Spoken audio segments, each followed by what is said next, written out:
Well, how do you defend the atrocities that we're seeing in terms of property damage? It's not defensible, not right, totally wrong, can't be allowed. Everybody has the right to protest and to protest peacefully. In fact, last night there were what I would consider legitimate civil disobedient protests where they did not go in terms of the curfew. They stayed, but there was not violence and there was not rioting and looting. That's the difference. Should the United States Army not be on the ground in American U.S. cities, Brian Sutton? Absolutely. That's posse comitatus. It's been the law. I think a lot of Americans are in favor of that. Yeah, I think that the poll shows, 59% that are in favor of it. However, in Texas, we're not likely to see it. Our governor says we'll use the National Guard to handle it ourselves. When you look at cities like New York, possibly New Orleans, but Minneapolis, the leadership has abdicated their authority to manage the crisis. Is this the right way to have it? I don't know, but I do also want to say, we talked earlier about what's going on with the violence.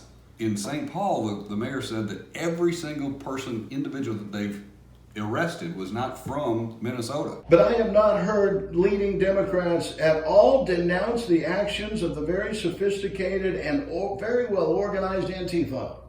All right, my good friend, Mr. Steele, I want the name of the president of Antifa, please.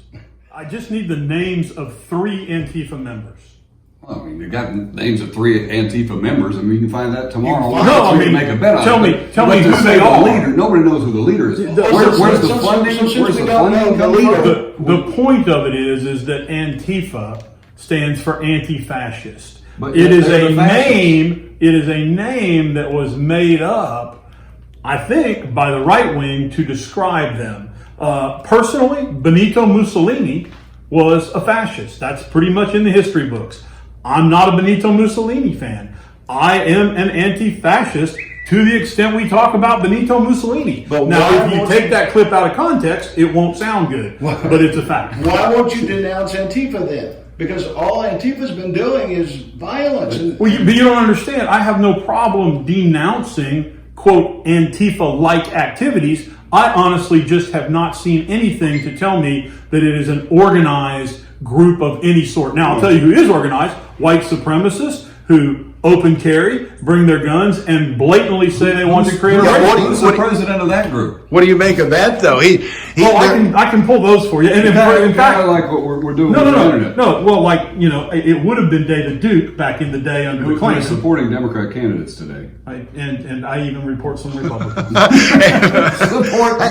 what do you make of this thing that these white nationalist groups, white supremacist groups, anyway, are in fact being seen on the ground? What about the Boogaloo boys? When do you denounce the Boogaloo boys? For crying out loud. I denounce any group that's coming in from outside. That's the problem with this. There's people that want to protest, and then there's people that are in there to incite riots, and they're coming from outside. You know, St. Paul, Virginia, there's a whole lot of cities that have said, look, we're catching people from outside the area. There's no question that the worst actors are coming from outside of the area. Very few are coming from Houston, Dallas, St. Paul, etc. I think there are incendiary people that are coming in and trying to take advantage of the situation, and I think that's unfortunate. That's the goal, and that's what you try and do when you're inciting a riot. But I've never done that. How's that work?